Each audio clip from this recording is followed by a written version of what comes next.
Now, with geopolitics, as I've explained, it is a really difficult game to try and understand the probabilities and what you should do. The first thing to do when it comes to geopolitics is to do nothing, is to watch, absorb, and try and understand what the playing field is here, what the ramifications are. Now, I must admit, I didn't think that we'd get this far this fast in terms of Russia's actions within Ukraine.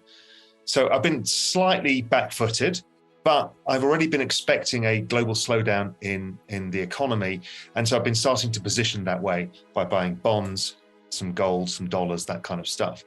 But let me talk about what I'm seeing now, how I'm thinking through this current event, and then some of the ramifications. Now, this is geopolitics. We have no real clue how this will play out. That's why it's so hard.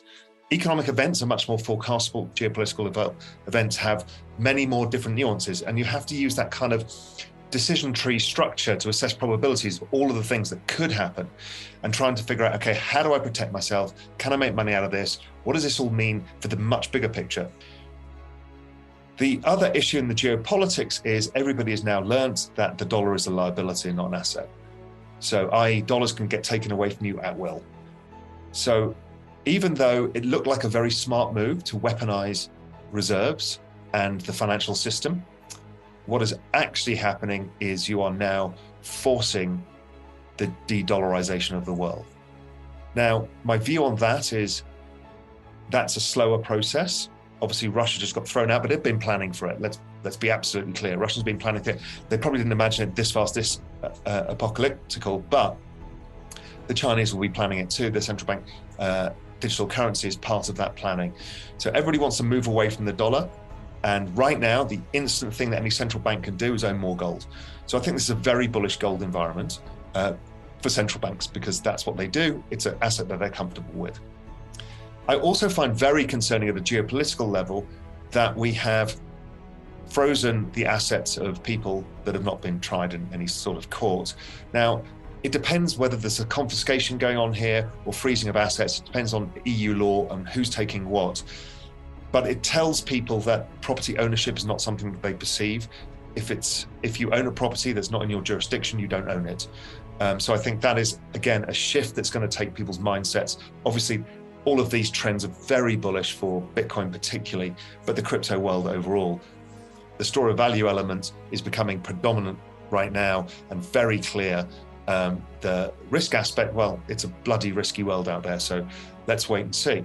I actually like bonds in this environment because if you raise food and fuel and input costs, you're destroying demand. We've already seen demand slowing globally. We're already seeing a lot of forward-looking indicators. I've written a lot in it, and I wrote it up in the GMI that you all got. I think everybody got it. There's so some of my thinking about all of that, and I've been writing about that frequently in GMI and Macro Pro as well, to talk about how that's playing out, but it's playing out exactly as expected. The world is starting to slow down. The US is starting to slow down. Bond yields are starting to come off. And I think even with higher prices, I know everyone thinks it's inflation. I think it was a massive tightening of monetary conditions and total demand destruction on lower middle class households. So I think that is a big problem coming. And I think bonds should fall in yield. And, you know, right now, US bonds are a safe haven. So there's safe haven flows that come into that as well. I think generally speaking, bond yields should come down towards the 1% level. And let's see, are we building structural inflation by the changing of supply chains, or does that get solved by technology? You know, are factories that come from China using people that are moving to the US using robots inflationary or deflationary? Maybe it's inflationary first as you build them and deflationary over time as the costs come down. As I said before, the digitization of anything tends to push costs down to zero over time. Because, you know, carbon credits has been a trade that I've been in for a while. They've had a huge sell-off. I actually quite like it. But again, it's much less clear at this situation. So I will give you that. I'm not sure. Bonds, I think, are a decent bet. Gold, for the reasons we talked about, are a decent bet. Long term, I think it plays into what crypto is and means in this world. A distributed network that's not owned by anybody but owned by everybody is almost priceless in a situation like this. Now, can you trade commodities? Can you expect them to go further? The hard thing is we don't know. A resolution, half of these commodities are down 50% in minutes. So it's a really difficult world to try and own them, and volatility is high, so it's hard to own calls. So to make sense of the world, buying commodities doesn't feel like a good bet. The ramification of the high commodities, which is slowing growth, makes bonds a good bet. The ramifications of the weaponizing of reserves makes gold a good bet. The dollar is generally quite a good bet on a massively key level against the euro. I've been tweeting about this. If it breaks the kind of 109, 108 level, I mean, it's going down to 80 cents. I think that's probably likely over time, but I think the central banks will step in first to try and slow it. It probably goes down over time because Europe has no choice now but to militarize. So Germany has kind of kept away from doing that. Most of the nations had. They're now going to probably have to break their 3% budget deficit, implied rule that they never stuck to.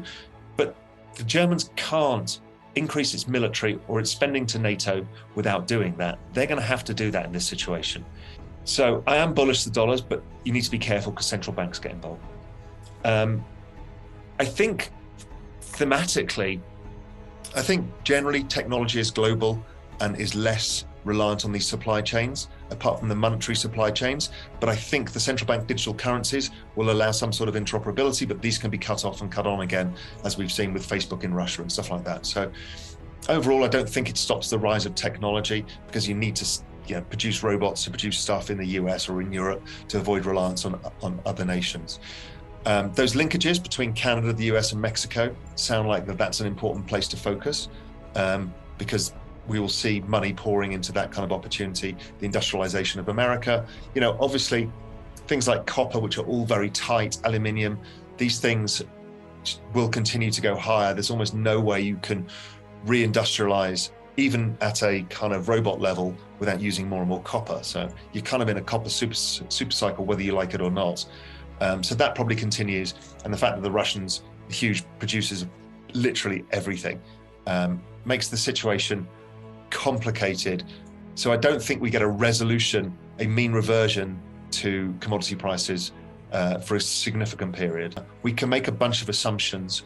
So I think it's best not to try and be too clever, too cute, pick the exact scenario, but go at the toppest level macro to say, okay, what are the things here that can help protect me? And those will be gold, bonds, dollars. And I like crypto, but I would prefer it if we had the central bank printing. It feels for crypto very much like the setup in 2020 in March, when we sold off really hard, failed to make a new low versus the low a year and a bit ago prior, and then took off. We haven't made a new low. We've thrown a war at crypto. We've thrown, Chinese bans. We've thrown all sorts of stuff. 8% inflation.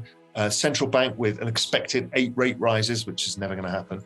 And crypto didn't make a new low. So I think there's a signal there, but again, we need to watch it. I don't think that's the bet to put all your money in right now. All of my money's in it, but I am adding to these other trades.